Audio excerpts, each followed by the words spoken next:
नमस्ते स्टूडेंट्स। कल अपन ने यूनिट सेल पढ़ा था एकक कोष्ठिका क्या होती है। आपको समझ में आया कि किसी भी क्रिस्टल लैटिस का क्रिस्टल जालक का सबसे छोटा पार्ट जिसकी बार बार रिपीटेशन से उस क्रिस्टल को अपन बना सकते हैं, उसका प्रोडक्शन कर सकते हैं। आज अपन पढ़ेंगे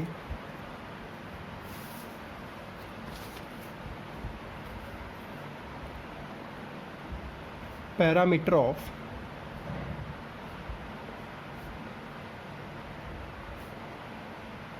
यूनिट सेल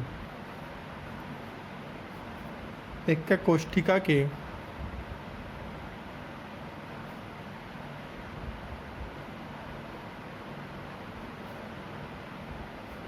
पैरामीटर।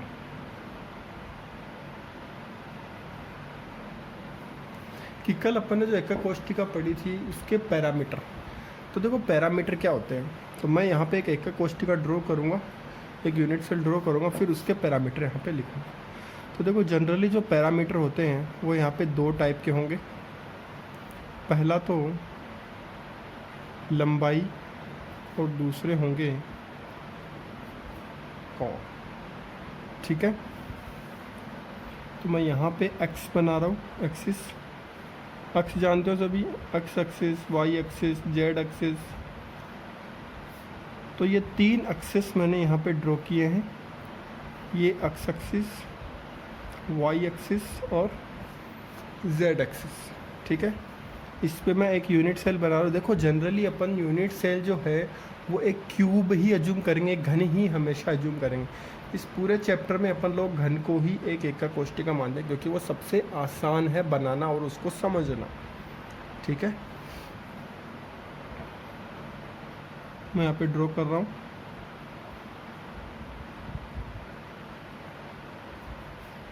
आप भी बिल्कुल ऐसे ड्रॉ कर सकते हो।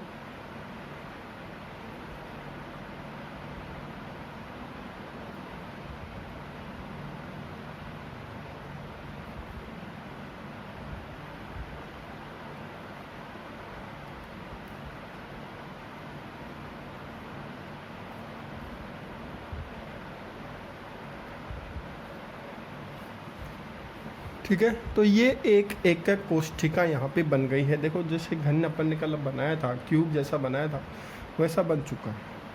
ठीक है, तो इसका पहले पैरामीटर जो होंगे वो होंगे लंबाई के पैरामीटर, और उनको अपन बोलेंगे अक्षों की लंबाई, एक्सियल डिस्टेंस, एक्सियल डिस्टेंस। तो लंबाई के पैरामीटर कौन होंगे? एक्स एक्स के अलोंग कौन सा होगा? मान लो ये यहाँ से लेके, ये 0 पॉइंट है, यहाँ से लेके यहाँ तक का जो लेंथ है वो मैंने एज्यूम कर लिया क्या है, ए। वाई एक्सिस पे यहाँ से लेके यहाँ तक का जो लेंथ है वो मैंने एज्यूम कर लिया क्या है, बी। और जेड एक्सिस पे मैंने 0 से लेके यहाँ तक का लेंथ एज्यूम कर लिया क्या है, सी। तो तीन अक्षों की लंबाई के पैरामीटर कौन कौन से हो गए, ए, बी और सी। ठीक है, यहाँ पे मैं एक पॉइंट लिखूँगा, ए बी सी में और में नॉट बी पर पेंडिकुलर। ए बी सी परस्पर लंबवत हो भी सकते हैं और अथवा नहीं भी। ठीक है, दूसरे जो पैरामीटर होंगे इसके वो कौन से होंगे, कोण होंगे। तो उनको अपन क्या लिखेंगे, कोणों के पैरामीटर, कोणों के पैरामीटर।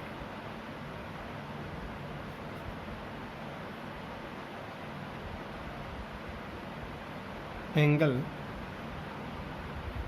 पैरामीटर। और एंगल पैरामीटर क्या क्या होंगे?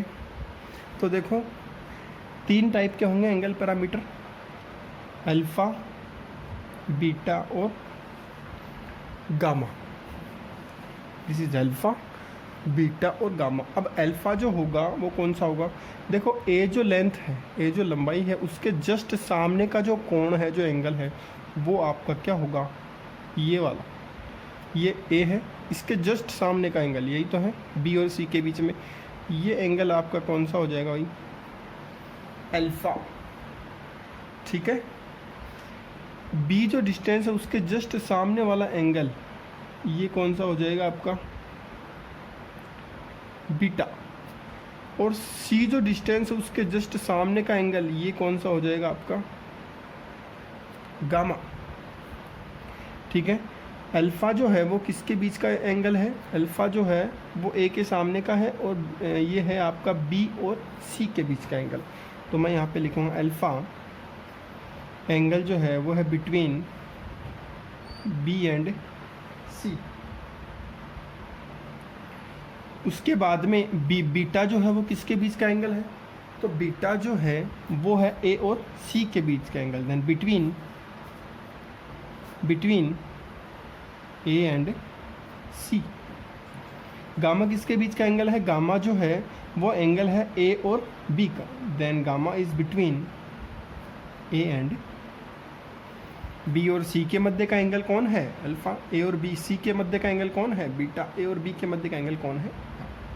तो देखो ये जो है पॉइंट यहाँ पे ये इम्पोर्टेंट है। यहाँ पे आप एग्ज़ाम में इस पर क्वेश्चन बहुत बार पूछा गया है कि एक का कोष्ठिका के पैरामीटर लिखिए। ठीक है, right parameter of unit cell. Then answer क्या होगा, टोटल कितने पैरामीटर हो गए, 6 पैरामीटर हो गए कि नहीं हो गए, 6, 3 लेंथ के और 3 एंगल के। Then 3 and 3 6, total 6 parameter. आप यहाँ पे लिखोगे टोटल 6 पैरामीटर आंसर में। ए बी सी डिस्टेंस के और अल्फ़ा बीटा और gamma angle, and total 6 parameter, और यही आपका आंसर होगा। तो ये हो गया आपके parameter of unit cell. Exam में इंपॉर्टेंट है, एग्ज़ाम के पॉइंट ऑफ व्यू से इस बार आ सकता है ये क्वेश्चन आपका। ठीक है, समझ में आया यहाँ तक। उसके बाद अपन करेंगे यहाँ पे टाइप्स ऑफ यूनिट सेल। तो यूनिट सेल अपन ने पढ़ा, उसके बाद में उसके पैरामीटर देखे, उसके बाद अपन देखेंगे कि यूनिट सेल के टाइप कितने कितने हो सकते हैं। देन अपन यहाँ पे इसके बाद लिखेंगे टाइप्स ऑफ यूनिट सेल, एकक कोष्ठिका के पैरामीटर, सॉरी एकक कोष्ठिका के प्रकार।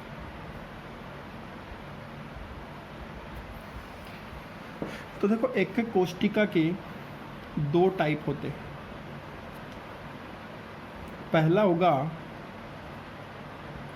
प्रिमिटिव यूनिट सेल, या इसका एक नाम और है सिंपल यूनिट सेल। प्रिमिटिव या फिर सिंपल यूनिट सेल, इसको हिंदी में अपन लिखेंगे आद्य। प्रिमिटिव को बोलते हैं आद्य, प्रिमिटिव, या फिर सिंपल को क्या बोलते हैं, साधारण एकक कोष्ठिका। प्रिमिटिव या फिर सिंपल यूनिट सेल, आद्य या फिर साधारण एकक कोष्ठिका। ठीक है। उसके बाद में दूसरा इसका जो टाइप है वो होगा आपका सेंटर्ड यूनिट सेल। क्या होगा, सेंटर्ड यूनिट सेल। इसको हिंदी में अपन लिखेंगे केंद्रित एकक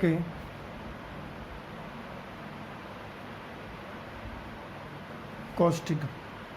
केंद्रित एकक कोष्ठिका अपन इसको लिखें। तो देखो जो केंद्रित एकक कोष्ठिका होती है वो अगेन 3 पार्ट में डिवाइड होती है। ठीक है, केंद्रित एकक कोष्ठिका अगेन 3 पार्ट में डिवाइड होती है। First is body centred unit cell, और इसका शॉर्ट फॉर्म हो जाएगा BCC। Body centred unit cell, इसको मैं लिखूँगा हिंदी में काय केंद्रित अथवा अंतः एकक, काय केंद्रित या अंतः केंद्रित एकक कोशिका, काय केंद्रित या अंतः केंद्रित एकक कोशिका। Second one is face centred unit cell, इसका शॉर्ट फॉर्म हो जाएगा FCC। शॉर्ट फॉर्म आपको हमेशा याद रखने हैं FCC। हिंदी में इसको लिखेंगे अपन फलक केंद्रित एकक कोशिका। And the third one is end centred